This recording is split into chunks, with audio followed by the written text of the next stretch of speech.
Dave Hooker Show. A presentation of Off the Hook Sports. Objective insight, expertise, top guests. Available on YouTube, Apple, Spotify, and the Off the Hook Sports app. Download now for free. Also available on offthehooksports.com. I compute and obey. Now to Dave Hooker. Ready. Here we go. I'm not sure which day it is. I'm not sure I will all week because holiday weekends really mess me up. Hope you had a fantastic one. Again, as I said on Friday, Memorial Day is not just Veterans Day. It's not just Armed Forces Day. It's about those that gave the ultimate sacrifice. So God bless to those families. And thank you so much for what you did, for what we're able to enjoy on a daily basis. And wow, what a weekend for me. Caleb Calhoun, as you know, some of the backstory there. Lost a close loved one, pet. And I know you have a puppy and you're a dog person, so that was tough. But at the same time, we persevere and we move on. How are you, Caleb Calhoun? I am good, Dave. I am sorry to hear about your dog, but that's got to be rough. I haven't personally had to put down a dog, even though I've lived with dogs my whole life. That's usually been my other family members. So I can imagine what that's like. Wasn't great, but we move on. Tennessee with a big football weekend, so we want to break that down. And if you haven't had a chance to check out what Caleb Giroux's been doing on offthehooksports.com, he was putting it in over the weekend time-wise, so he's been up and rolling all weekend while I had some questionable cell service. So we certainly appreciate Caleb for all he's doing in covering recruiting and really knocking it out of the park. So let's go ahead and get rolling with that. Let's get started as Tennessee with a monstrous recruiting weekend. It is time for Four Downs. Four Downs brought to you by Campbell, Cunningham, Taylor, and Hahn with Caleb Giroux. I'm Dave Hooker. Four Downs now brought to you by Campbell, Cunningham, Taylor, and Hahn. I don't have glasses or contacts. Here we go. Four Downs. Four questions. Four answers. The Dave Hooker Show. Four Downs. A presentation of offthehooksports.com. All right, first down as we look back on the recruiting weekend. If you have any questions, throw them at me at the message board. First down, how big is Peyton Lewis? The commitment that if you listen to offthehooksports.com, if you follow us on the Twitter and on our website, pretty much had a good idea that Peyton Lewis was going to end up at Tennessee. So not a surprise commitment, but how big is this commitment? Peyton Lewis, what do you make of Peyton Lewis? By the way, a big show, ESPN's Adam Rittenberg will join us a little bit later in the program. So what do you make of Peyton Lewis, the pickup there, Caleb Calhoun? Dave, quite honestly, I think it's a bigger commitment than it looks on paper. On paper, Peyton Lewis is a fringe four-star. 4-star on 247, 3-star on Rivals, kind of vacillates between. But I'm going to do what recruiting services get lambasted for doing all the time, but you know they do, and I can't blame them, which is I'm going to evaluate a player like him based on who is pursuing him. And when you talk about I think they should take that into account. No, I hope that they would take that into account. Some probably don't. They think they can evaluate an athlete as well as anybody, but I don't think that's the case. I think if Nick Saban starts showing a lot of interest in a young man, that you should take that into account. Sorry to interrupt. Go ahead. Yeah, I agree. And so he chose Tennessee over Alabama, South Carolina, Georgia, Penn State, and Florida. That's a pretty good collection of schools that wanted him. It wasn't like he chose Tennessee over Virginia, where he's from, or anything like that. He chose them over some pretty big name schools.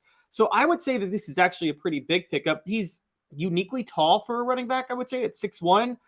And depending on what Josh Heupel wants, I would assume that he's going to be your feature every down back. And if that's the case, he probably needs to put on 15 pounds. But one night needing to put on 15 pounds and you're more than 2 years from enrolling on campus isn't that big of a deal.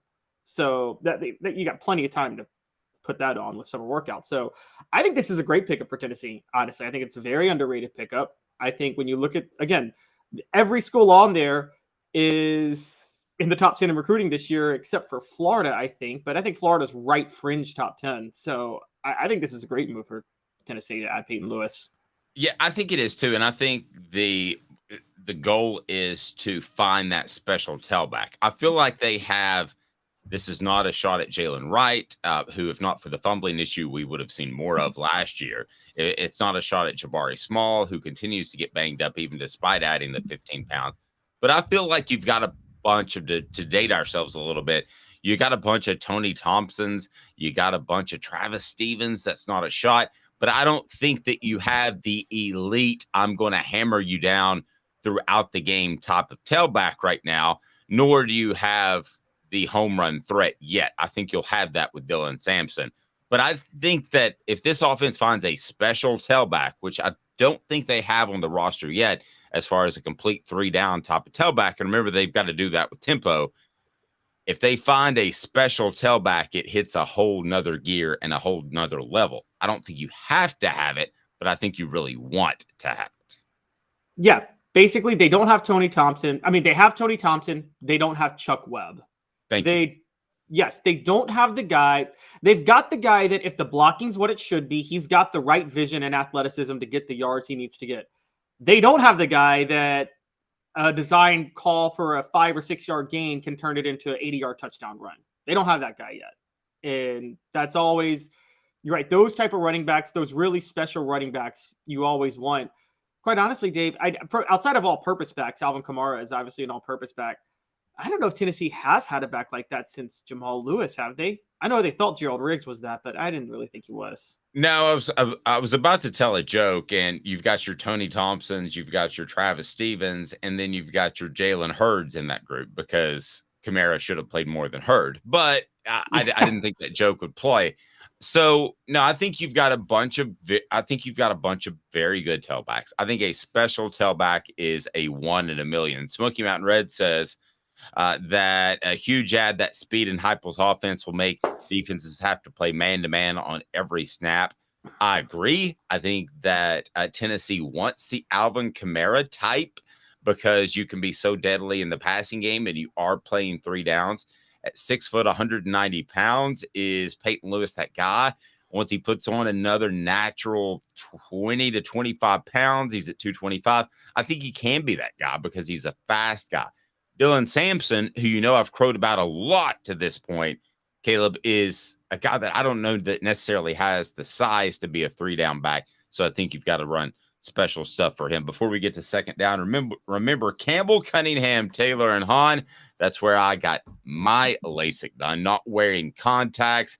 I am not wearing glasses, and it's awesome. Campbell, Cunningham, Taylor, and Hahn. They are fantastic. All right, so let's get to second down. Second down, as we look back on Tennessee's big 8-6-5 recruiting weekend, second down, was the weekend a huge or respectable success? Anytime you pick up a commitment, it has to be a success. But second down, huge or respectable success? Respectable. It will be huge if they can maybe get a couple of steals and they make sure they lock up Boo Carter. If they can lock up Boo Carter, that will make it a huge success because that's really the one that they really need to lock up more than anybody else. And if they get Sammy Brown, it's a success greater than huge. I don't know where you go above huge, but if they can get Sammy Brown and Boo Carter, those are the two to watch out for. Right, the 5-star linebacker Boo Carter out of the Chattanooga area. So that leads me to third down. I will say it's a respectable success. And if one of those guys drop, let's try to say this week because we want to attribute it back to this specific visit. And there's a chance Boo could drop this week or later this summer based off what I'm told. So will the Vols get another this week? That's third down. I will actually say no. They don't pick up another commitment this week, but don't be surprised if you hear something from Boo on a Monday afternoon or Tuesday that he wants to go this week. Just based off what I've been told, don't be stunned if that happens. But I will go now as of this moment that the Vols do not pick up another commitment this week. I agree. And the biggest reason I agree is because the surest lock on this list, Edwin Spillman, who also might, I think, be the most overrated on this list, but that's a different story. But the surest lock on this list wants to take all his official visits before he commits, and that's not going to happen until the summer. So I think Edwin Spillman's going to commit to Tennessee, but he's not committing this week. Smoky Mountain Red says respectable. I'm going to say that too. I think if Boo drops on a Monday afternoon or a Tuesday, then I think that would make it a very commendable and huge, monstrous success. Sammy Brown, I just get the feeling that's a long play. Let's go 4th down, next get. I think you and I agree. If it's going to be anybody, it's going to be Boo Carter, right? Yes. If it's going to be anybody, it's going to be Boo Carter. Unless Boo Carter decides to drag this out, at which point, like I said, Edwin Spillman will be it. But I think Spillman's committing the minute he takes his last visit. He's going to commit to Tennessee next week. But let me tell you my thoughts real quick on Boo Carter, okay? First, I'm going to tell you Campbell, Cunningham, Taylor, Hahn. Campbell, Cunningham, Taylor, Hahn. I'm not wearing glasses. I'm not wearing LASIK. They're absolutely local, and they're incredible. Other eye offices will fly people in from Florida. You won't even talk to them. They called me on a Sunday night and just say, hey, how's it going? That's Campbell, Cunningham, Taylor, and Hahn. They have the local individual vision centers as well, but when you need LASIK or you need cataract surgery for your eyes, Campbell, Cunningham, Taylor, and Hahn, they've got it all. So check them out, Campbell, Cunningham, Taylor, and Hahn.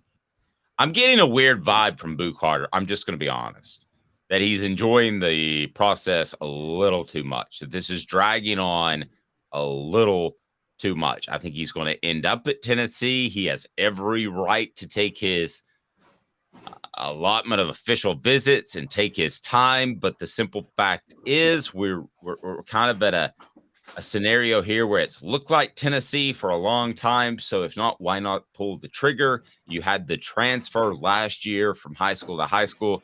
It feels like this could get a little bit interesting, and then maybe he's enjoying the process a little bit. Thoughts on Boo? I think he is, but is that a problem? I've heard of a lot of athletes who enjoy the recruiting process and they're still committed. I mean, you get free, you know how much you get free travel and a bunch of free stuff. I do the same thing, quite honestly. That's fair. I mean, you would like for a guy, if he's going to end up at your school, to go ahead and commit early, right? So that you get the momentum from it, but it's not necessarily fair to ask them to do that. So we felt like we had a question. Yes. So the shocking question is, given how much we know on the inside about this, the schools have to know more. So why are the schools willing to give him so much if they're pretty sure he's going to Tennessee? So your implication is you think he's really good? Well, no, what I'm saying is, why are the other schools so? Yeah, that's my implication, because they're working really. It seems like they're willing to go all out with these when they host him, knowing that Tennessee's a significant favorite. I feel like my understanding of recruiting is you don't really waste your time hosting, going all out with athletes are probably committed elsewhere. That's why I would argue it's a little bit disconcerting, because he could be telling other schools he's very much still in play. So I'll just throw that out there. I think that he ends up at Tennessee, but it's gotten to the point where it would be a bigger loss than a bigger get at some point, because his name's been on the forefront of recruiting for so long that if Tennessee were to lose him, I think it would be a monstrous negative. If they get him, it's pretty good. And I'm not trying to undermine his talent whatsoever. It just seems like this has gone on for quite some time. So Boo Carter, we'll see. He was there over the weekend. This is a group of guys that were already committed, like the Merklinger kid, and they're kind of recruiting each other, or they're on the verge of committing. So I think that's why you saw Peyton Lewis go ahead and drop. And then a change on Tennessee's roster. We didn't really see this one coming. At least I didn't. We will get Caleb's thoughts. What the H? What the? What was he thinking? Release the hounds. The Dave Hooker Show. Keep cool. A presentation of offthehooksports.com. So we have a young man entering the transfer portal, one that I did not think would happen. What can you tell us about some movement in Tennessee's football roster, Caleb Calhoun? Yeah, so defensive lineman Deshaun Terry has entered the portal. He had 6 tackles for a loss over the past 2 years, 3 sacks, 35 tackles. Has been a pretty solid rotational linebacker. He transferred to Tennessee from Kansas, was one of Josh Heupel's first transfer signees when he first took over, and now he's in the portal.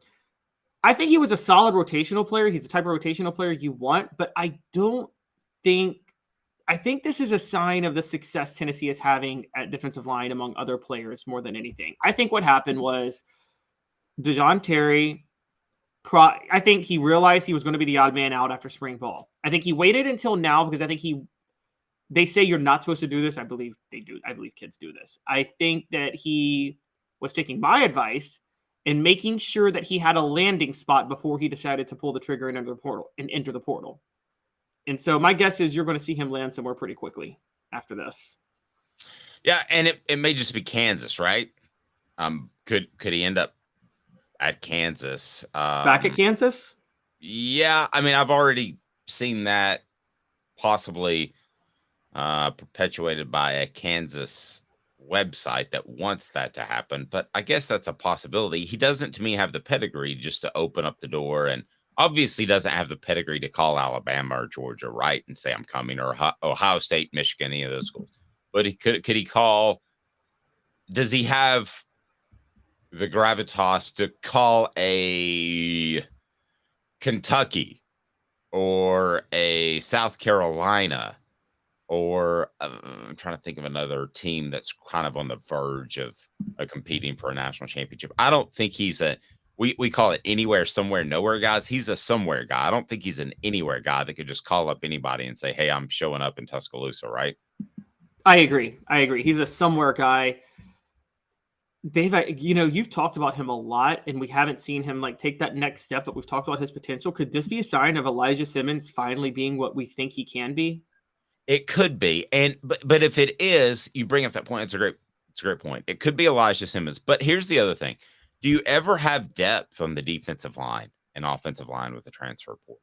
I mean, there are guys. I mean, there was a time where Albert Haynesworth was depth. I know that sounds crazy right now, but he wasn't the first guy to run out on the field, and being able to play extensively in a backup role helped him become one of the greatest defensive tackles of our generation at one point.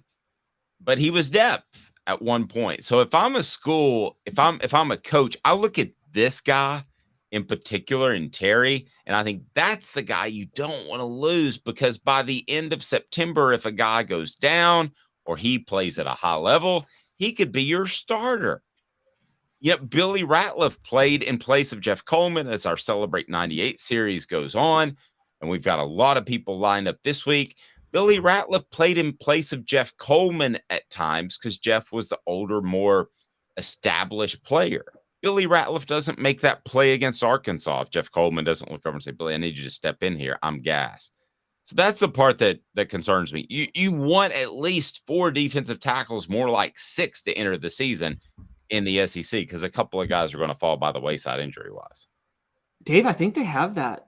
I think they have 6. I'm going down the roster now. Let's just name even without Terry.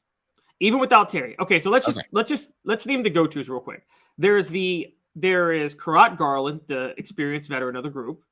There is Amari Thomas, the potential superstar of the group. Let me get what Hank Kingsley thinks about all these guys. Yeah, so if they're ready to be starters or they're ready to be productive players, by the way, here we go.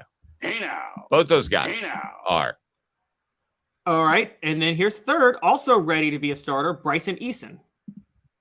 Hey now. Agreed. So we're already halfway there. All right, let's just name the other guys that we're talking about that could be on here. Tyree West. That's a barely hey now. Hey now. But we're talking already at 4th on the roster. Now, the guy I'm high on, who I think pushed Jordan Phillips into the transfer portal back in December because of what he did when he arrived early, a true freshman, Nathan Robinson. That's crazy. I'm not ready to go there with Nathan Robinson yet. You're not ready to go there with Nathan Robinson. You may change my mind in 3 months, a year, or whenever, but I'm not going there yet. That you would look at him and say, it's Alabama this weekend. Simmons, West, these other guys are hurt. You got to start. I mean, they have to fit that mold. It's not just taking snaps. So what you're saying is we're still stuck at 4 then. Okay, I'll go 5. Arizona State transfer, Omar Norman Lott. Hey now. I'll give you that one. All right, they have 5. So they may have 6. Also, They may have 6. They have 5. All They right. may have. I'm not even done. Elijah Simmons. Oh, you didn't even mention Simmons. All right. Maybe a little optimistic, but we'll see. Adam Rittenberg joins us next. He knows more about the Big Ten than anybody I've ever seen in my life. That includes you, Herb Street. With Caleb Calhoun, I'm Dave Hooker. I love his work, and we'll talk to him here momentarily. Stay tuned. 2 minutes. He's Caleb Calhoun. I'm Dave Hooker, offthehooksports.com. And Craving Wings South North Shore location, where we've heard people say that you can get the best wings in East Tennessee. Pero ¿quién es este? El número 87, Jacob Warren. I'll just do 6 of my sauce 87, please. Imposible, señorita. Dale 6 más. Look at these wings. Perfectas, deliciosas, fantásticas. Man, I don't know what you're saying, but it sounds awesome. How do you say fresh, never frozen in Spanish? Frescas, nunca congeladas. Make your way to Craving Wings and get you 6 más. But what was funny about Cadis, we were a full continuum of care at that time. We had detox, we had inpatient, we had outpatient. So we were doing a lot of the things that we do now. But now we just do them so much better. It's really a simple program, but we're complicated people. I am what I am, and now I got to do something about it. You can take your life back. Call Cadis today. Got cataracts? We can fix that. Never miss another moment. With a little help from Doctors Campbell, Cunningham, Taylor, and Hahn at cctis.com. Do you want to own the more that owns every job? Then get to Vassey Lawn and Garden in Cleveland and get you a Toro. I'm David Vassey, here to talk to you about Toro. With a Toro Zero Turn, you'll get more out of every minute and you'll reach the finish line faster. At Vassey's, we like to say, no matter if you're mowing 3 acres a week or 11 lawns a day, homeowners and business owners alike find confidence in equipment they can trust from top to bottom. Vassey Lawn and Garden, Highway 60 North in Cleveland. Man alive, it's worth the drive. Our family has been creating jewelry since 1986, each piece unique with a story all its own.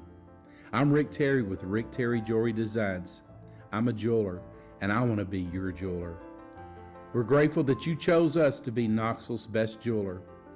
My family and staff look forward to serving you. So please come see us. Kingston Pike and Campbell Station Road in the heart of Farragut and downtown on Gay Street, right next to the Tennessee Theater. A college football tradition like no other. Yes, sirree, boys and girls. Or a guy that just won't leave. Wow, that is sad. The Dave Hooker Show, YouTube, Apple, Spotify, and the free Off the Hook Sports app. A presentation of Off the Hook Sports. Back to Dave Hooker. Hope you had a fantastic holiday weekend. Again, we want to thank all of those that gave the ultimate sacrifice on Memorial Day. Remember, that's what it's all about. And just can't imagine what some families have been through over the years. So God bless to you, and thank you very much for your loved one's service and giving the ultimate sacrifice. I want to remind you that portions of the program are brought to you by Andy Mason, AndyMasonRealEstate.com. He's got your home in Knoxville, best prices, best service in the biz. It's Andy Mason of AndyMasonRealEstate.com. You will love Andy. He's my realtor, should be yours, can save you thousands or tens of thousands of dollars. Adam Rittenberg from ESPN joins us now. Adam, how are you, sir? Doing great, guys. Thanks for having me. Hey, I do appreciate the time. So you got Tennessee fans riled a little bit last week. I think you may have seen our tweet where we tagged you. That's what these lists are supposed to do, right? Definitely part of it. I mean, not everyone's going to be happy. Hopefully people can appreciate, that it's May, and I guess everybody needs something to get riled up about. And there's a little bit more nuance to this one in that it's not just a 1-year look. It's a 3-year projection. It's really personnel based. So recruiting rankings matter. There's always debates about, how much do they matter? In this type of ranking, they do matter if you are recruiting at the nationally elite level. But I think Tennessee's in a great position offensively. They certainly lose a lot from this past season with those draft picks. It's still early, and that's something that I'd also remind people in Josh Heupel's tenure. He's done a really nice job, but it's still early. It's only been a couple of years. And teams can adjust to you. There's still a little bit of the prove it out there for Tennessee, but I think the program's in really good shape, and I think people will be happy with where Tennessee ends up in the team rankings, which I'm putting together right now. Oh, there you go. Nice tease. When does that come out? I think it'll come out either end of next week or the following week. It's more of a programming issue on our end, but the piece is about 60% done. I've already done the Tennessee blurb. I can't tell you where it's going to be, but I think fans will be pretty happy with where the Vols end up. All right, good stuff. So you've got the top 5 offensive power rankings, and a lot of people do these sorts of things, but explain yours, how it is more than just this upcoming season. It delves into the future. If you can kind of discuss how you came up with this idea and what factors into that. Yeah, we've done this for a few years across sports at ESPN.com, especially in the ESPN Plus space. And it's a 3-year projection. So it's having a lot of starters returning is great, but if all of them are seniors, you're looking at a major reset in this case for 2024. If you have a lot of starters coming back who are going to be there presumably through the 2024 or maybe in some cases 2025 season, that can certainly help your cause. But then it goes to the recruiting rankings. It goes to the transfer portal, how well you've done in those areas. That also factors into where teams end up. So, again, an offense that is senior laden and a team that isn't recruiting that well, you might be a little less bullish on that particular unit versus one where there's a track record of success, head coach, quarterback, guys going to the NFL, and then they're also doing well in both the traditional recruiting areas, but also in the transfer portal. So, for example, Florida State has done really well in the portal the last couple of years, and they've taken a step up offensively with a lot of guys coming back from last year's unit, which was pretty good. So, that's an example of a team that wasn't even ranked last year. That's ranked, I think it was 10 or 11 in the offense rankings, and will probably end up around the same in the team rankings this year.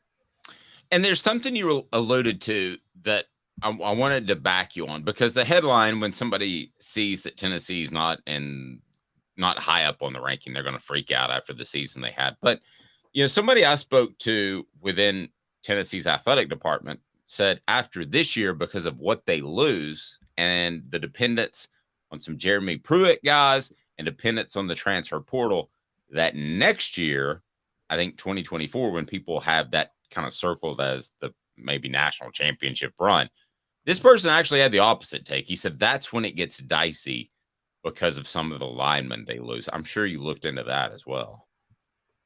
Right. Yeah. And again, people naturally, their eyes go to quarterbacks, and we do one of these specifically for quarterbacks for that reason. Quarterback position, I'm not going to ever minimize the importance of that spot and having insurance if, your starter doesn't play well or goes down with injury. Tennessee's in a pretty good spot from a quarterback standpoint. But the offensive line is huge. And, that's where I know you guys raised valid criticisms. And again, I'm here to take all of them. But, you look at what Georgia has done on the offensive line. It's an elite offensive line operation. Alabama, elite offensive line operation. Michigan's won the Joe Moore Award the last couple of years. And so you just have a little bit more confidence maybe at this point in Josh Heupel's tenure. That's not to say in a year we're having a different conversation, that Tennessee will be able to reload year after year and be an elite offensive line to run an elite offense. Those other programs are just a little bit more established at this point. And that's a critical spot because it's overlooked too often. There's just certain programs that have great reputations for offensive line play. Notre Dame is one of them. Notre Dame's trying to pick up in other areas. They've nailed the offensive line. Michigan has taken a major step forward as far as their offensive line play. Penn State, one reason why they are so bullish on this season and feel like they can contend for the Big Ten and the college football playoff is they finally figured out the offensive line. That was a spot that was lacking considerably. James Franklin went through several O-line coaches. They just couldn't get that spot right. If health holds, they should be one of the better offensive lines in the Big Ten this year. Florida State, the team I just mentioned, I did a story on this a few years ago. They may have been the most underperforming position group in the country, O-line, for a while. That's why they went through all those coaches, and they were just a disaster. They have now, thanks to Alex Atkins, Mike Norvell, gotten to a place where they feel pretty good about their O-line spot. This year's group, future groups, recruiting portal, they're able to bring in some good players on the O-line. So that's a critical spot. It's a good question. So, Adam, to the issue with Tennessee, I totally understand your point about the offensive line, and I'm going to name a couple of schools. You just named one who I think we feel safer saying they're going to have a better offensive line in the next couple of years in Tennessee, or they're more likely to. They're at least more sure. However, with the quarterback issue, how do you reconcile Tennessee having beyond Joe Milton, Nico Iamaleava, versus Alabama, who right now looks really, really desperate at quarterback? They don't look like they have their guy. And also versus Michigan, who, yes, I know they got Jaden Davis, but Jim Harbaugh doesn't really have the best track record of getting the most out of five-star quarterbacks. So comparing that, how do you reconcile putting those two ahead of Tennessee with that issue? Yeah, I think the Alabama one for sure is a valid concern because in the immediate, there's certainly a bit of red flags going on in Tuscaloosa. That's why you bring in Tyler Buckner, who's far from a savior. He's a guy that has a lot of talent, but still has to avoid those multi-interception performances and got to stay healthy. And I don't think he was going to beat out Sam Hartman this spring at Notre Dame. Their recruiting is still pretty good behind him, even if the two quarterbacks who competed this spring don't pan out. They have other guys who might be a Nico. You just don't know. We don't know if Nico is going to be Nico yet. That's a little bit of the unknown. Certainly Tennessee in the immediate has a better quarterback situation than Alabama. Michigan's an interesting case because you're right that over the course of Jim's tenure there at Michigan, they haven't been great at quarterback.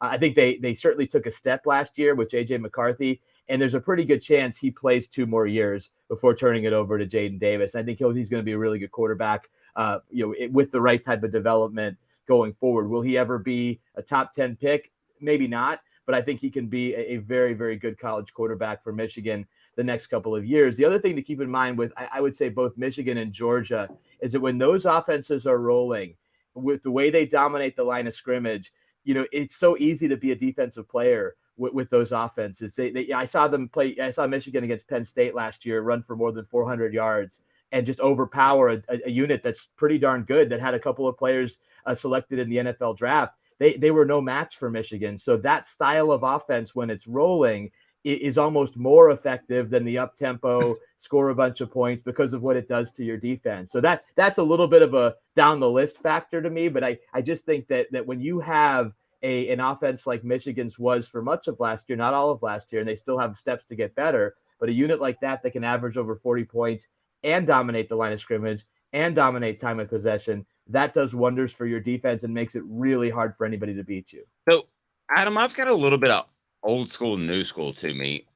Back in the day, if you got a transfer, I'd give it less than 50-50 of sticking because usually that young man had an issue at his previous school. Now with the transfer portal, maybe he just wants to play more. He could be a choir boy that with incredible athletic ability. He just wants to play more. But when you do these lists, how much do you weigh the success or lack thereof of the transfer portal? Because still, if you're an upper echelon type of team that's competing for championships, if you basically crap out on one of these transfer portal cycles, you could go from an 11-12 win team to an 8-win team, I would think. So how do you weigh that? I have no idea how you would even go about that. Yeah, it's a great question. I think you have to look at the program and their track record with recruits. And that's where I think Tennessee fans should be really excited because you saw Hendon Hooker was on the trash bin at Virginia Tech. His career was over. There were questions about his toughness. And then he comes out and becomes a record-setting quarterback at Tennessee and a perfect fit for Josh Heupel's system. Brew McCoy, and he's had a weird journey and a crazy journey, but he's a guy that's having success. There's been other transfers that have come into Tennessee. So I think it's more, there's certainly an element of unknown with every transfer. Is it going to work out or not? But then you look at the programs that have had maybe more success than others with transfers. Michigan has done a nice job recently helping their program with some key transfers in key spots. If you're Florida State, you saw what they did last year with a guy like Jared Verse on the defensive line, coming in from Albany of all schools. So that's a point in their favor. Doesn't mean that all transfers are going to work out. I think that's why Colorado is such an interesting test case this year, guys, because they've brought in so many transfers from so many places, most of who don't have a whole lot of production behind their name. They may be big time recruits who didn't work out for whatever reason. Is it going to work there in Boulder? That's what makes it so interesting. So I guess I look at it like how does a program and a coach do with how they've done over the course of their career with different transfers? How does that program accommodate transfers and allow them to be the best that they can be? And I think that's what makes Tennessee and its offense so attractive to players because of what they've already done with some transfers, Hendon Hooker being at the top of that list. I still don't envy you on that, because you're going to write about somebody who's had success in the transfer portal and then suddenly it's going to blow up. Somebody, I don't know who it's going to be, but somebody will be that coach. Yeah, I mean, listen, it's a part. Every coach has to deal with this year to year, and some of them aren't going to be as strong. But I think it's also, you look at which coaches. It's almost, at least at the quarterback spot, going to be almost a guarantee that they have a draftable quarterback, or a quarterback who's putting up numbers that really jump off the page. Lincoln Riley is at that point. What he's been able to do it with transfers, pretty good chance that a guy like Dorian Singer, who is an all Pac-12 wide receiver at Arizona, is going to go to USC and have a decent impact with an already talented group. He's obviously had tremendous success with quarterback transfers. Caleb Williams, I don't even know if that counts because he recruited him to Oklahoma, but he's obviously having great success there. So I think it's just looking at the coach, looking at the system. I wrote today for ESPN.com a story about DJ Uiagalelei at Oregon State trying to get a fresh start, and then 5 other quarterbacks around the country that are trying to get fresh starts. This is just part of the deal. Keaton Slovis, who was one of the players I wrote about, he's on his 3rd school, BYU. Maybe BYU's the place that brings out the best in him. Devin Leary going to Kentucky, trying to get that bump that Will Levis had a couple of years ago with Kentucky coming in from Penn State. So it'll be fun to track it in 10 years of the portal, which schools have done the best with transfers and which ones have fallen short. Adam, that's a perfect seamless transition, because that's what we were going to ask you about next, was the article you did today on the quarterbacks looking for a fresh start. And you saw quite a few interesting ones on there. Who of those do you think is the best of the quarterbacks looking for a fresh start, the most likely to have success this year? Yeah, it's a great question. My instinct is to say Sam Hartman, because he's of those 6 players that I profiled, he's not necessarily one who's coming off of an injury like Devin Leary is, or needed a scheme change like DJ Uiagalelei, or even Brennan Armstrong, who was a record-setting player at Virginia. He's essentially reuniting with his offensive coordinator Robert Anae at NC State, trying to recapture that magic. Whereas, Sam Hartman, yes, he has to learn a new system. It's a bigger stage. Notre Dame, not nearly as talented at wide receiver, I think, as Wake Forest has been. And so that's an area where he's going to have to make those players better. But I mean, shoot, the guy's the ACC all-time leader in touchdown passes, number 2 in passing yards. It's hard to envision, Sam Hartman really struggling too much, with that type of experience at Notre Dame. But they're all interesting. Hudson Card, for example, at Purdue, they're installing the air raid offense there with Graham Harrell. He's really excited to be part of that offense. I don't think he necessarily has the talent around him. And that's what you kind of look at as well. BYU's got some talent around Keaton Slovis. He seems really comfortable with the coordinator, Aaron Roderick. Oregon State returns an all Pac-12 running back in Damian Martinez, so that DJ Uiagalelei, who, by the way, still has to win that job, if he is the starter, he's got some help around him. But I think in terms of just pure best, it's hard not to go with Sam Hartman, given what he's done over the course of his career. So if you would have not watched any games last year and just paid attention to the narrative of the NFL draft, I'm getting to a point here with Devin Leary in Kentucky, but you would have thought that Will Levis was John Elway stuck at Stanford when he was at Kentucky last year. Okay.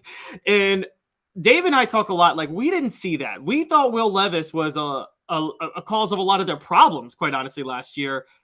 Do you think SEC teams should maybe fear Devin Leary even more at Kentucky? Is he because I think he might be better than Will Levis. I don't know what you think. Do you think he could be a real big threat to the rest of the SEC East? He could be. Now, there's a couple of factors here. Will Levis thrived when Liam Cohen was the offensive coordinator, and then Liam left last year for the Rams. Now he's back. That certainly is in line to help Devin Leary. I think the issue at Kentucky is will they have the offensive line to allow Devin to be at his best? That offensive line for Kentucky had been a staple of theirs. I know their coach passed away a few years ago. It was a horrible situation. They did not seem the same to me. That doesn't absolve Will Levis and some of the mistakes that he made last year, because I agree with you. There were times where he was the reason that Kentucky was underachieving. I was there preseason, guys, and there was so much optimism around Will Levis. I remember talking with Mike Stoops coming off the practice field one day, and he was saying, he's obviously been around for a long time. He was just saying how that is one of the best college quarterbacks he's ever seen. And so some of it's on him, some of it's on the O-line, some of it's on the other pieces around. But in talking to Devin Leary, I think when healthy and when protected, he can be a really effective player, and it's really an interesting player to watch. I mean, shoot, the SEC East quarterbacks, guys, are fascinating this year, because you now have Leary in Lexington, you have Joe Milton, and who knows, possibly Nico in Knoxville. You have Spencer Rattler back in South Carolina. Georgia's got a competition. Carson Beck looking like the guy there, but it's an interesting group, and who kind of steps out and becomes an all-conference level player on that side of the SEC is going to be really interesting. Adam Rittenberg of ESPN, we greatly appreciate it. Adam, we'll talk to you soon. You do have the quarterback transfer story that is out there. Anything else you want to tease moving forward? Well, yeah, just the team power rankings, which again are it's a combination of the three previous versions: quarterback, offense, defense, that we've done already. That'll be coming out relatively soon, and then we'll have some more Colorado coverage later on this month, as that story just doesn't seem to be going away. No, it's not. Thank you, Adam. I appreciate the time. Thanks, guys. Thanks for having me. Adam Rittenberg of ESPN, and his story on the quarterbacks makes me wonder at some point, and it's up, by the way. Does Tennessee have a concern in that they're relying so heavily on the transfer portal? Yes. I mean, let's not debate that. I pride myself in being honest and objective with the message board, but listen, you're going to head into next season, heading into the 2024 campaign, and you've lost a lot, particularly on the offensive line. So are you depending on the fact that you'll get two offensive linemen that have chemistry, that are able to compete at a high level? This is different than Alabama picking up a Jahmyr Gibbs to fill a hole. This is Tennessee right now surviving on the transfer portal to get a Thornton to replace what they lost in the draft. We could go on and on and on about guys that they have gotten, obviously the quarterbacks and the portal, the Peely to hopefully do what Jeremy Banks was supposed to do last year, at least statistically, maybe not as an impact player. He's a different kind of player. But do you see where I'm going here, Caleb? I mean, Tennessee right now has to hit on 75 to 80% of the transfers they bring in to keep playing at a high level. At some point, I don't think that's sustainable, which leads you back to high school football recruiting. And we brought that up, and it sounds like a wet blanket for some people, Caleb, but it's the facts. That still is the most important thing, not the transfer portal. Yes, and that leads to, there's two things that make this crucial. This next month may be the most crucial recruiting month in Josh Heupel's entire career at Tennessee. I didn't know you were going there, but I don't think you're over speaking that at all. I don't think that's hyperbole whatsoever. Yeah, I agree. It's he has to build his class for 2024. Then if he does that, if he has the recruiting month that he needs to have, then they need one more transfer portal all season where they go buy a bunch of talent with NIL money and whatever. And then they'll be ready to go for 2024 because they'll be stabilized with the transfer portal talent and then this elite 2024 recruiting class. And then 2025 comes and they can recruit again pretty well. And the 2024 class will be ready to step in and start playing. I think usually elite, particularly on average, a 5-star is almost always ready to go by his sophomore year, right? A true 5-star. Well, he should be, or he's probably at that point, you wonder if he's a bust. So, yeah, or a high 4-star like Justin Williams-Thomas last year, the running back, you began to wonder if he wasn't seeing the field, and there was talk that he could be redshirted, which there was early talk on that from what I was told. That was not a good sign. Sometimes you can get a really good sign beforehand. For instance, I would be able to tell you already if Nico were stumbling. He's not. He's not stumbling. So, but if you want to look back at the 2023 class that was signed by Tennessee, it is 10th if you want to use the composite ranking, but Nico obviously is the headliner of that class. So is a guy like Ethan Davis, who is a little bit more of, I do believe, a project. So is a guy like, I think Arian Carter is going to be really good, but David Hobbs, is he going to be ready for year one? Same thing with wide receiver Nathan Laycock. I don't think he's going to be ready for year one. I don't think he needs to be. Cam Selden, the athlete at running back, is a 4-star guy. But I'm going down the list of the 4-star guys, and I've got to go pretty far down to find a Larry Johnson III, an offensive tackle out of Hutchinson Community College. So that's not even high school recruiting. Bison Lang, who I've heard good things about recently, and I think will be a player, a little bit more of a project. 3-star guy, 6'5", 335 pounds, needs to trim down a little bit. And then you get to the transfers pretty quickly. You also have Aiden Bussell out of Mount Juliet, but he's a 3-star guy. I mean, Tennessee needs to have 3 or 4 4-star guys that are committed on the offensive line each and every year, Caleb Calhoun. And you figure 2 of those will bust because the old rule in recruiting is 50-50. So you figure 2 of those will bust. So you walk away with 1.5, 2 good prospects each and every year, Caleb. That's where you've got to be, not depending on the transfer portal each and every January and May.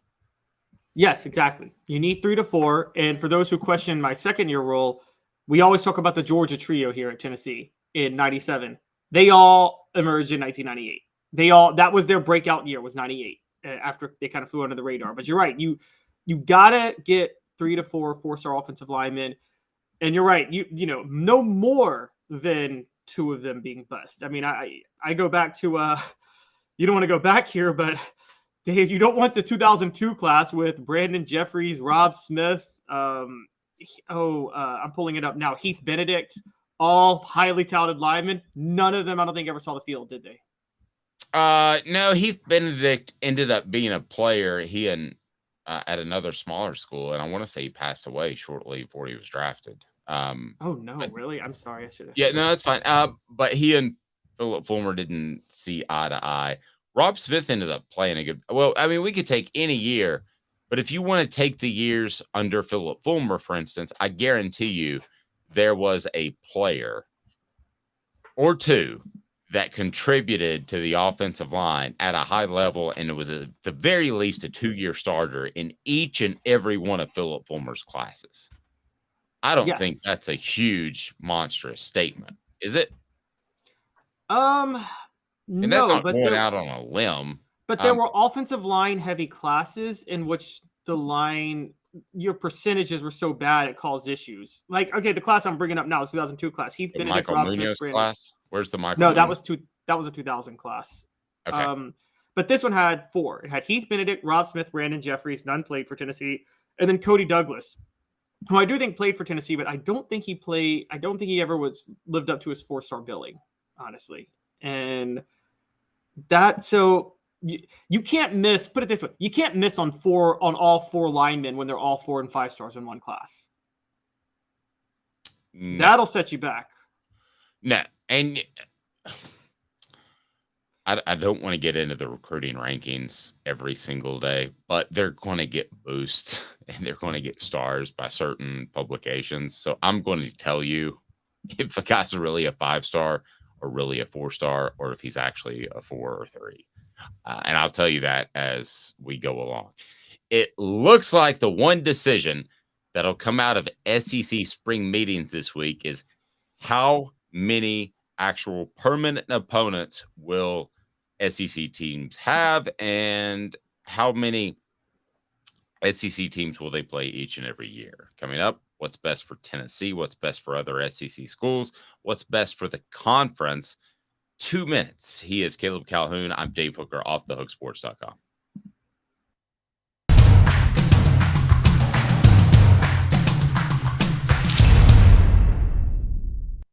Don't forget to check out our Celebrate 98 series. Coming up, we'll have the Travises, Travis Stevens, and Travis Henry. Back with you in 2 minutes. Sun, sand, and salt water, the beach is a very relaxing place. Unless you wear contacts. Ow! Open your eyes to the best the beach has to offer with LASIK vision correction from Campbell Cunningham Laser Center. Ah. Hi, Mike Davis here with City Heating and Air, reminding you to always dare to compare. Our team provides quality local heating and air service, installation, and maintenance across East Tennessee. We use only the best equipment like American Standard heating and air conditioning for your residential, new construction, or commercial needs. Honesty, dependability, and customer satisfaction have been the cornerstones of our business since 1961. City Heat and Air. Dare to compare.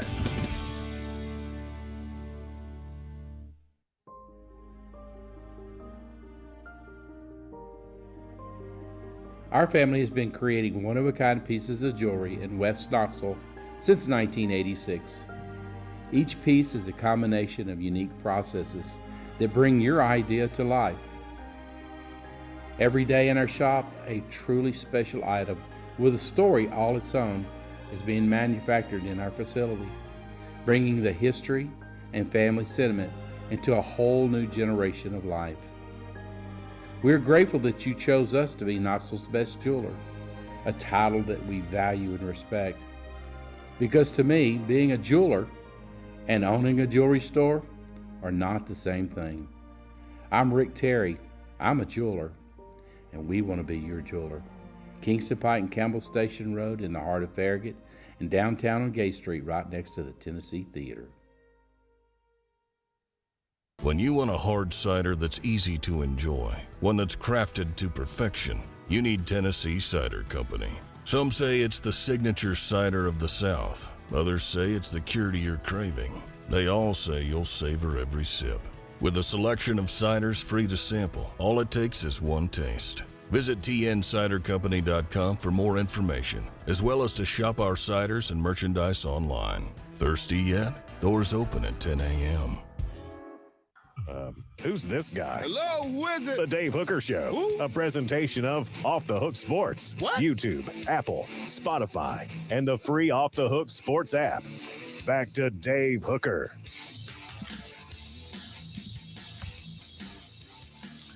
What do we got coming up, Caleb? Are we going to get into the almost comeback wins because you're going to really stick that knife in and twist it concerning the Celtics coming back from 3-0 only to twist an ankle and not show up in Game 7? That was great.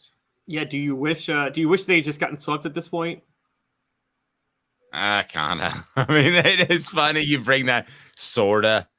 Because, I mean, the plan was I wasn't supposed to. We took a long weekend for my anniversary. The plan was we were going to get up early and on Tuesday morning and drive home. And then when I heard of Game 7, well, I wanted to watch 7 with my son on Memorial Day, right? Hoofed it out of there, and at one possession, Jason Tatum turns his ankle, and I knew that it wasn't happening. There's a debate on Michael Munoz. And I don't know why that's suddenly cropped up as a great offensive lineman for Tennessee. I thought he was very good. I thought without the Munoz name, he was just good. I didn't think that he was great, but there seems to be a lot of people that think he's great. And yes, Rocky Top Tom, Travis Henry is coming on. All of them are coming on. And I will tell Travis that he's the man. He's the man on the Celebrate 98 series. But was Michael Munoz a great offensive lineman? No, I remember watching Michael Munoz, and you could ask my brother, who was a little bit older than me, was hardcore Tennessee fan, and just like I was, and he was frustrated that Aaron Sears wasn't playing over Michael Munoz earlier in their careers. And now the only thing I'll say is there is the intangible factor and the leadership factor, and Michael Munoz was a great leader of that offensive line. I mean, after he graduated after 2004, you and I both know how out of shape the offensive line got in 2005. And I think that's because they didn't have a leader like Michael Munoz on that team, on that unit right there. But so leadership, he belonged somewhere on the line as a starter. But yeah, look, I'm sure you saw the raw potential in Aaron Sears the minute he stepped on campus, didn't you? Yes. No, I mean, Aaron Sears was a dog. I mean, he was one of the best offensive linemen that's ever played under Philip Fulmer, and that's saying a lot. So, I mean, he was very, very good. Michael Munoz was a good player who had degenerative knee issues early on. By the way, Mr. Jones asking if T. Martin is coming on. Yes, he is. So we've got a lot to get to on that, and we may have an announcement of another publication coming out shortly if I can ever get my ducks in a row. Thank you, Caleb, for helping out on that. By the way, what are you sporting? Like a Miami Vice type jacket? Is that what's going on? No, it is kind of a Miami Vice jacket with a old Hollister shirt. I have now canceled Hollister because the Abercrombie & Fitch CEO was just really, really mean and you know. Wow. Look at your man. Okay. But I got this before I found out he fat shames teenagers. Oh, well, I didn't know that. I'm not even completely sure what that is. Fat shames.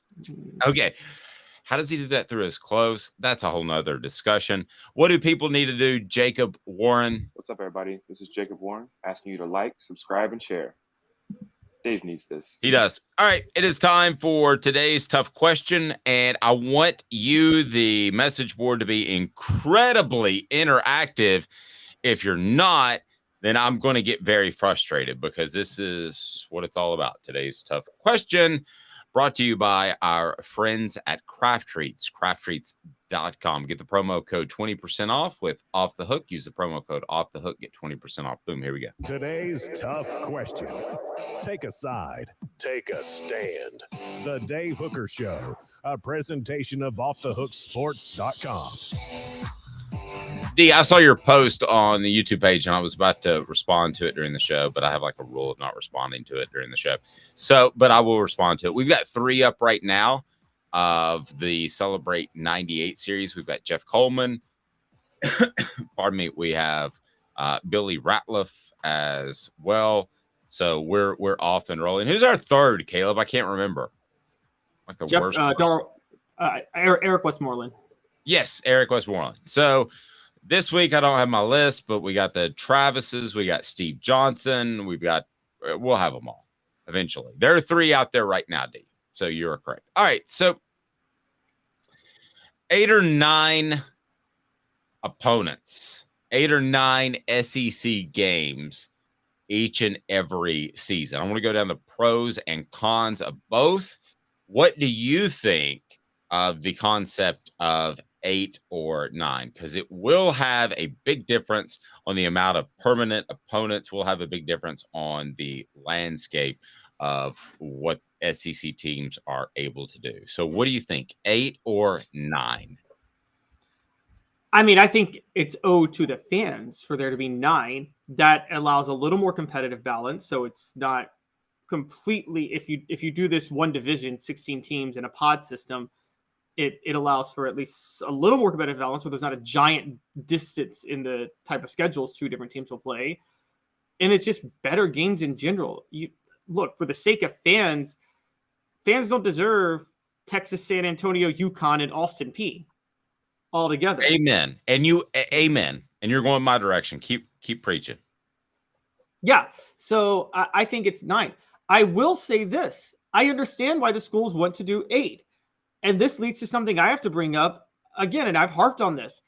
This leads, and I see his philosophy now, to me, to Greg Sankey's philosophy on negotiating. So one of the underrated holdups, guys, with the 8 or 9 games is 8 games with more easy non-conference games increases the likelihood that more SEC teams get into bowl games, so they get more payout from those bowl games, and they increase the likelihood of their appearing in college football playoff games, New Year's 6 games. The reason they're doing that is because Greg Sankey did not negotiate a good deal with ESPN. He should have demanded twice as much as what they offered him. He negotiated that deal before Texas and Oklahoma joined. And it sounds like ESPN is like, we're sticking with this sweet deal y'all gave us where we massively underpaid. And so I would say, I understand the school saying, hey, if ESPN wants the marquee games, that's why they want 9. They want more marquee games. I understand the school in the SEC saying, if you want more marquee games, give us more money. And Sankey is against that philosophy. He came out yesterday and he said money follows. And I'm like, no, money leads. It doesn't follow. I'm sorry. No. Here is exactly what you you need to think about with the two schedule models. And it's SEC spring meetings that are going on right now in Sandestin, Florida. An 8-game model would have members play one assigned SEC rival annually, plus 7 additional opponents that rotate in alternating years. A 9-game model would have members play 3 assigned SEC rivals annually, plus 6 additional opponents that rotate in alternating years. Here's the deal. You definitely want 9. And the reason you want 9 is a philosophical reason of that the SEC is going to be considerably better. So while you may play a Vanderbilt, really that's pretty much it right now, because we've seen Missouri and Kentucky have good seasons. Obviously South Carolina last year. So while you may play a Vanderbilt, and that may be a part of your 3 assigned SEC rivals on the 9-game opponent, well, good for you. I mean, that's probably going to be Tennessee, and I don't know that anybody else is going to have a surefire opponent as part of that 3 assigned SEC rivals, but there is Vanderbilt. So that helps Tennessee. But regardless, you want to see more SEC games. You want to see more SEC teams playing each other. That's my big picture philosophical thrust of this. If I were making a decision, I want to see South Carolina play LSU, even though it's not a tradition right now. But I want to see more SEC games on an annual basis. So that's where I am. I think it builds the conference. I think that right now with the 12-team playoff, if you went 8 games and I'm an athletic director, I'm sitting back and I'm Mr. Burns. And I'm very, very intent on scheduling 4 cupcakes. And my non-cup cupcake is going to be like a Virginia, which is still a cupcake. It just has a bigger, more known name. So with a 12-team playoff, you're going to have 4 cupcakes if you go with an 8-game model. Whereas a 9-game, you've got 9 bona fide SEC teams. So that ain't a cupcake. Now you can do what you want to with the other 3. Philosophically, that's where I am. You agree or disagree, Caleb? Philosophically, I'm with you. Philosophically, I'd keep the divisions. I'd want 2 8-team divisions, move Alabama and Auburn into the East, Missouri into the West, and you play the divisions every year, because I think philosophically, it's more important to have annual rivals. That drives the conference. I mean, Tennessee playing Auburn, Tennessee losing their annual rivalry with Auburn was, a gut punch to a lot of older fans when this division changed in 1992. If Tennessee lost Alabama every year, and forget Tennessee, Alabama, I mean, how many rivalries would go by the wayside? Annual rivalries. People care about things like the series record in these rivalries, getting revenge, things like that. And if you do the 3-6, it gets a little better, but it's still Tennessee, South Carolina is one of the rivalries. So they're going to lose Kentucky and Georgia and Florida. And so I think that's where philosophically, I'm for the divisions. Still, I understand where the SEC is coming from not doing it. I will say I understand, but I would say that ESPN's got to pony up, man. This is too good of a deal for them. They should be willing to pony up more money. I'm not questioning that deal like you are, because I think the SEC's got something else in their back pocket. I don't think they make bad deals. And I think that they take into account the Marty and McGee show, for instance, talks a lot about the SEC. I think they take into account that ESPN is going to move towards being a very big proponent of the SEC and what they cover on SportsCenter. So I think some of that stuff is tough to put an actual value on, Caleb, but that's why I did like the deal. So if we're sitting here having the conversation and the deal is strictly what it was on paper, and you're not promoting the heck out of the SEC on SportsCenter every single night in the fall over other conferences, then yes, the SEC got the short end of the stick. But I think there's a gentleman's agreement that they're going to be covered at a very, very high level. I go back to the NHL. Was it Gary Bettman? And when ESPN signed up the NHL again, which they didn't have them for years, here's exactly what Gary Bettman said. He said, well, if you guys do half as good of a job of covering me as you did burying me, then I should be very happy with this deal. So you can get buried by ESPN. I'm not saying the Big Ten is going to get buried, okay? But Do I need to see a feature on an Oregon State quarterback who's never going to be relevant because of all the changes in conference realignment? Or would I rather see a story on a linebacker at Kentucky that could mess up Georgia or Alabama or Tennessee's title run? I think that's what you're going to see, and that has some value to it that may not be actually on printed page, if that makes sense. That probably does. They still could have gotten probably $2 billion more out of the deal. Agreed. There's they didn't get the best deal. There's a happy medium somewhere between what you're saying and what I'm saying. Yes, because the ESPN they're going to be incentivized by that. You don't have to worry about the gentleman's agreement. ESPN is going to be incentivized to cover the SEC no matter what, because they spend all this money on the SEC. It's not like the NBA asked ESPN to overcover them, as we know they do. ESPN's like, we spent a lot of money on the rights to NBA games. We need to cover them to make sure people are watching. Okay, but that's worth something, right? I mean, what is that? That's kind of innate. I can tell you, I can sell you something. I can sell you a car for $1,000. But if I tell you, if you know me, okay, first boat I ever bought was from Mike Stoll, who played offensive lineman for Tennessee. There was a comfort there in knowing that if I had a little issue with the boat, I could call him and he would say, oh, here's what you do. The starter does this. You just have to replace that. So there is something there that's a partnership that is more than just the cash exchange, right? Yes, I agree. But they still could have got $2 billion more. You run a publicly, I mean, you're an investor. So pretend you run a publicly traded company. Okay. Yes, you need your value and your brand to be good. You also need people to think that you're more valuable than you are, don't you? Yeah. I mean, yeah. Okay. That's the problem with the SEC. The SEC is what Greg Sankey is doing is making the brand second to none. Best brand in America. By far. One, you don't have to work that hard. It already is the best brand in America. And Greg Sankey is making that brand superb and amazing. But the thing is, if you're going to make the brand superb and amazing, you should have some negotiators to negotiate a superb and amazing deal. You need people to perceive you as more valuable than the Big Ten. And right now, networks still don't perceive the SEC as more valuable than the Big Ten. That's stupid. They are more valuable than the Big Ten. There are 10 SEC teams probably in the top 20 that bring in revenue, and maybe 4 in the Big Ten, maybe 5. And the Big Ten is getting deals worth twice as much. Yes, misnegotiated, but here's what they did. The Big Ten was like, hey, let's get the money first, and then we'll do some horse trading to make sure it works out.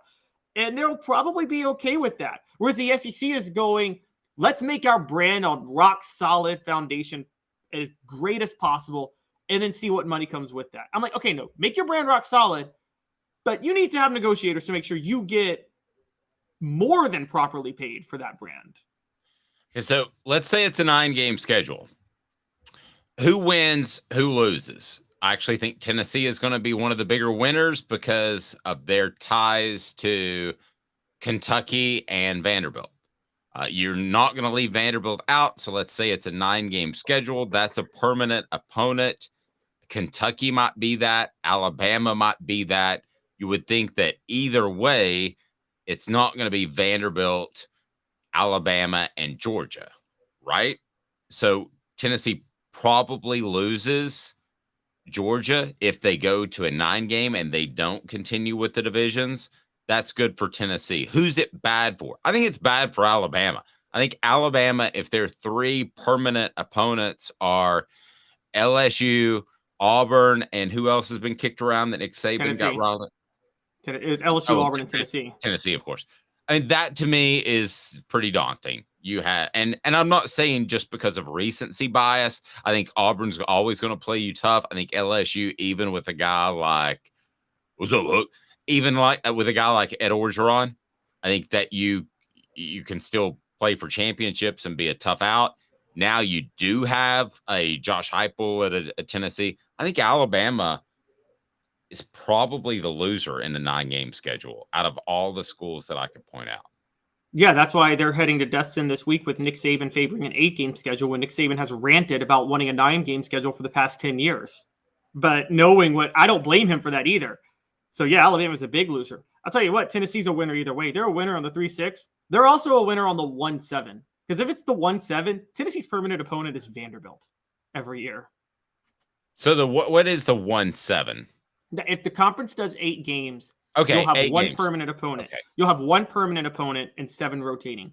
Tennessee's one permanent opponent is going to be Vanderbilt. Yeah, I mean they do win either way, and you could certainly. I just don't want to see schools be able to, be it Tennessee or anybody else, be able to play 4 Patsies. I don't want to see 4 Austin Peays, because I think if you go with the 8-game schedule, there's no reason not to do that from a pragmatic standpoint. Get in the playoffs, see what happens, and that's exactly what you're going to see. Well, yeah, not just get in the playoff, get to a bowl game, because again, the payouts, the revenue from bowl games, and this is what the SEC is looking at this weekend. This is why I keep saying the deal with ESPN was relevant. Was there is an incentive now to make sure you maximize there. You know, there's payouts for conferences that put teams in the playoff, conferences that put teams in bowl games. By the way, I don't know if you guys know this, but this is a really big issue that they haven't figured out with the 12-team college football playoff yet. There's payouts to the conference per team that gets in the bowl games. What happens, Dave, when the SEC puts 4 teams in the playoff, the Pac-12 puts 1 team in? Like, the SEC is getting 4 times the revenue for the playoff. That's going to be an issue that's going to be a sticking point for a lot of other schools, and the SEC is going to sit riding high on that. And that's another incentive for them to stick with 8 games. True. Okay, so before I ask you what ends up happening, I'll remind everybody it's brought to you by crafttreats.com. Crafttreats.com, absolutely phenomenal for your pet. They can help with the arthritis issues. They can help with the social anxiety. They can also help with, how about digestive issues, because they've got the CBD derivative in there, the chill pills. Go to crafttreats.com, use the promo code Off the Hook. The promo code Off the Hook, get 20% off. That's right, 20% off. And all you got to do is go to crafttreats.com. They have non-CBD treats as well, but use the promo code Off the Hook to get 20% off homemade, holistic, fantastic pet treats. So do they end up with 8 or 9? Who are the permanent opponents, and how strongly do you feel? I think Greg Sankey on Memorial Day evening passed along the message that he really, really wants 9. It's not his decision. It is the ultimate decision of the schools. However, I think it's going to be 9, and I think that's where you're going to see it sit. And some people are going to get the short end of the stick. Some people are not. But I believe that it's going to be the 9, and I think Tennessee's 3 will be pretty simple. It'll be Alabama, it'll be Kentucky, and it'll be Vanderbilt. I think that Alabama is the loser because of permanent opponents. And somebody asked, they're already playing LSU and Auburn and Tennessee. Well, they are, but they would continue to play those teams even if they went away from division play. So that's where it gets challenging. I think Alabama is the significant loser in this regard. That's a pretty tough trio to play each and every year. You go into the year saying if you go 2-1 of those 3 teams, you've had a good season, and that's not what Alabama is used to. So I'm going to break from you a little bit. I don't think Tennessee's are very obvious. I think it's actually going to be Vanderbilt, Alabama, and South Carolina, because they have to find 3 teams to play South Carolina. And so I think that's going to be Tennessee's 3rd team. They're going to lose their rivalry with Kentucky. I'm with you. Alabama's the loser. I'm also with you. They go to 9 games. And the reason I think they go to 9 games is there has to be some level of confidence in their commissioner projected. And look, Dave, the way you and I feel about Greg Sankey, we're kind of a little bit on. I don't say I have no confidence in Greg Sankey. I know that you're very bullish on you think he's 5 steps ahead of all of us. And maybe he is, but I'll tell you this much. For his sake, the SEC better do 9 games, because if they go 8 games, that is a first sign of maybe a lack of confidence in Greg Sankey as the commissioner, given how much he's pushed for 9 games and how hard he's pushed for it. And I don't think he just dropped the whole we need to do 9 games last night for no reason. I think that is a purposeful, meticulous, calculated way to pressure the schools to try to make sure they do 9 games. No question in my mind. All right, a new feature that we've got, and we want to get your input from the message board. It is time for Smoky Hot Takes as we look back on Tennessee football history, and we'll probably do some other schools as well, but they wouldn't fit well under Smoky Hot Takes. So Smoky Hot Takes today, as we get off and rolling, is brought to you again by our friends at Craft Treats. Go to crafttreats.com, use the promo code Off the Hook. Sports, and promo code off the hook get you 20% off. All right. So Tennessee's biggest almost comeback, because the Celtics almost came back from 3 down to win a series. They did not. Thank you for pointing that out, Caleb. I really appreciate that. That's very nice of you. All right. So biggest almost comebacks are what? It's quite a few, and I want to know where you're going to go on this. But I don't know where I'm going to go on this. 2 that really stand out to me are 2016 Texas A&M. Tennessee, if you guys remember, started off 5-0, had the Dobbs nail boot Hail Mary game. They had come back from 4 double-digit deficits, 2 3-score deficits against Appalachian State, Virginia Tech, Georgia, and Florida to get to 5-0. They're behind by 2 touchdowns to Texas A&M. They score, cut it to 1, and then Texas A&M has a first down. They can run out the clock, but their running back keeps running, and he fumbles the ball out of the back of the end zone for a touchback. Tennessee goes down to score, tie it up, and loses in overtime. Should have gone for 2 at the end of regulation, but Butch Jones was never smart enough to think that far ahead. So that's an almost comeback. The other one is 2003 Auburn, where Tennessee couldn't stop the run and couldn't run the ball and fell behind 28-7. And Casey Clausen honestly almost single-handedly led them back to win that game, but threw an interception late. Okay, I'm going to go way back. All right. This is not a huge, monstrous comeback, but I'm pretty sure they were down. How about James Banks in that Georgia game? Yes. He played quarterback, and that was the game that cost them Chris Leak. You and I talked about it recently. They weren't down by a tremendous amount, but I just thought that they were not even in the same class as Georgia, given a quarterback issue because Casey Clausen was hurt. And James Banks, to me, kept them in that. They had the ball down about 4 points, I believe, on in Georgia territory, and they ended up stalling there. So to me, they felt like they were down, and maybe you can pull up the box score as far as how far they were I down. I remember that specifically. You're right. They were down 18-0 in the 4th. Okay, so they're down 18-0, and they almost pulled that game out. It would have been one of the most painful Georgia losses in the last 25 years during my career, basically. It would have been one of the most unexpected wins in Tennessee football history when you have to go with James Banks running the ball around like a crazy person and really not completing much except for design throws and flat passes, and they just didn't throw down the field a lot. It was an extended running game when they did throw the ball. So to me, that would be the one that they almost pulled off.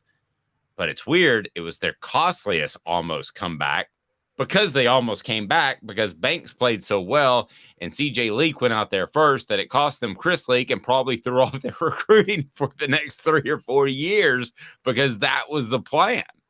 Yeah, so, it was a domino.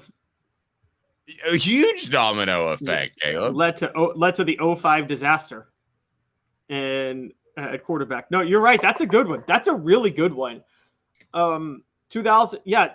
So the one I brought up. Here's the other funny part about that. Would they have been better off just to play, as far as the program, just to play CJ Leak, lose by 20 points, and get Chris Leak as your next quarterback? Oh, I think so. I mean, particularly when you lost out, unless you were trying to make James Banks happy for his future, and you lost out on James Banks anyway because he wouldn't put the work in. So, I think you knew you were going to lose out on James Banks eventually. I think that was the one chance for him to have a major impact on Tennessee's football program. Yeah. Yes, that's probably true. Oh, it's funny. 03 Auburn, the one I brought up was the year after. Another one. So a couple that stick out to me, Dave.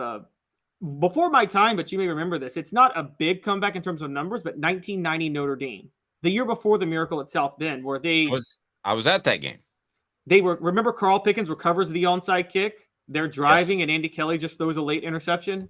Yeah, Andy should have put some more touch under that ball. And he completed one where he threw a low profile on that very same route, threw a low profile pass early in the first half, and he thought he could repeat it. And if I remember correctly, the Notre Dame safety read that correctly. I was at that game strictly as a fan. My stepdad took me, and I don't think I'll ever be at a football game, a college football game, where there was more talent on the field. Now, that led to the miracle at South Bend the next year. But if you go back and look at the talent that was on that field, I still remember just a nice little toss sweep to this guy named Rahib Ismail. And he went by the Rocket for a reason. And I remember being in an end zone with like the all 22 cam that coaches look at. And I remember seeing him catch the pitch, Caleb, and me thinking within 2 strides, I don't think they're going to get him to the corner. And they didn't. And he was, boom, fastest man I think I've ever seen on a football field, other than Jamal Lewis running a 40-yard time at his pro day. And he was gone.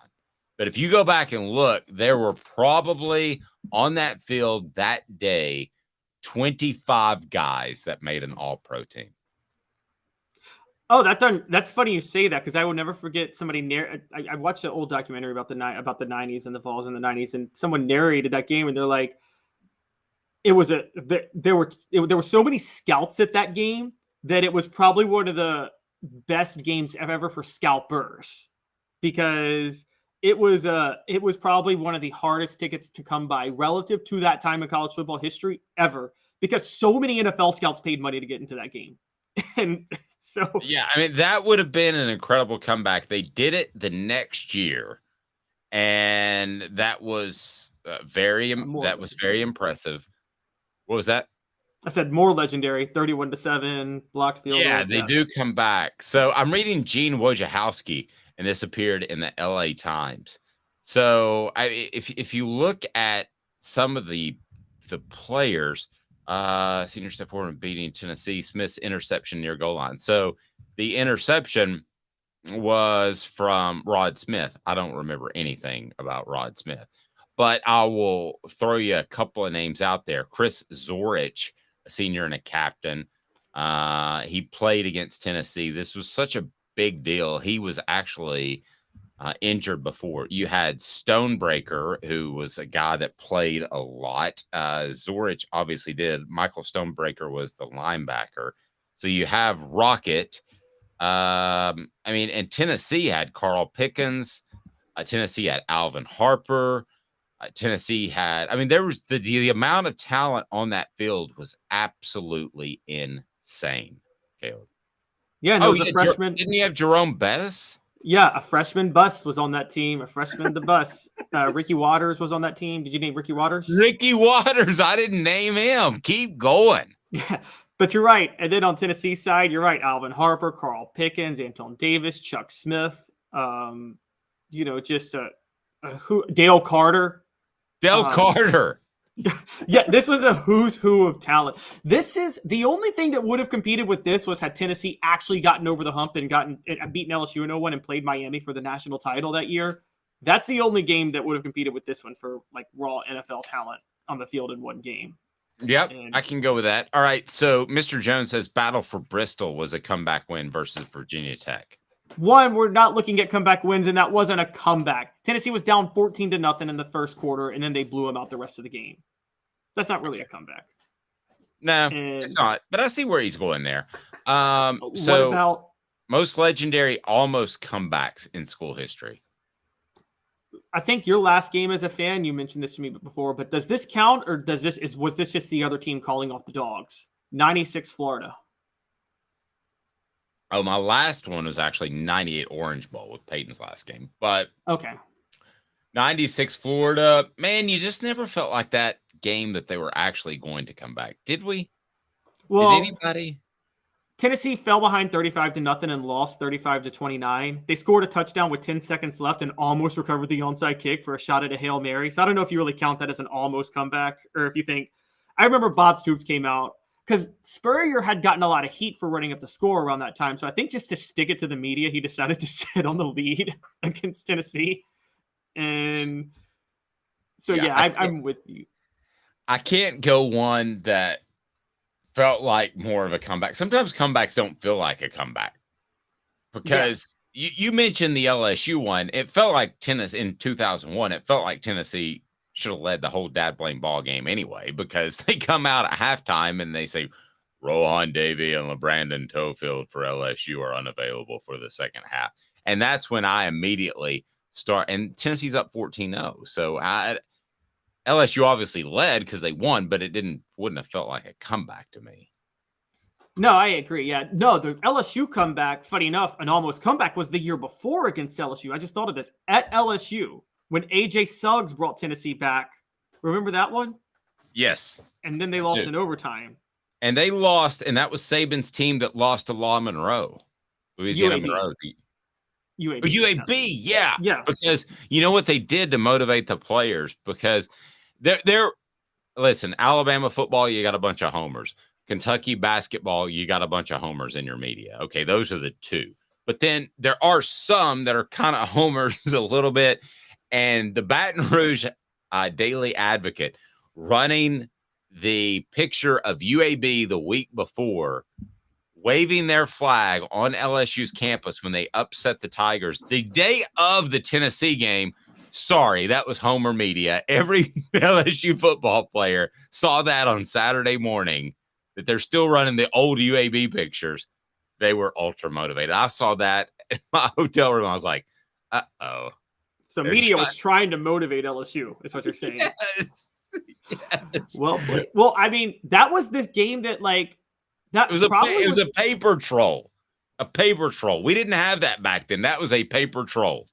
That was Nick Saban's emergence at LSU. A lot of people questioned the Nick Saban hire, particularly after that UAB loss. The win over Tennessee changed everything. And then the win over Tennessee the next year really changed everything. But, and then I saw on the message boards, another one you were at, Dave, an almost comeback, and would have been the most unlikely one. Mount Cody, 2009, Alabama. I thought about including that one as well, but it felt like a nip and tuck game.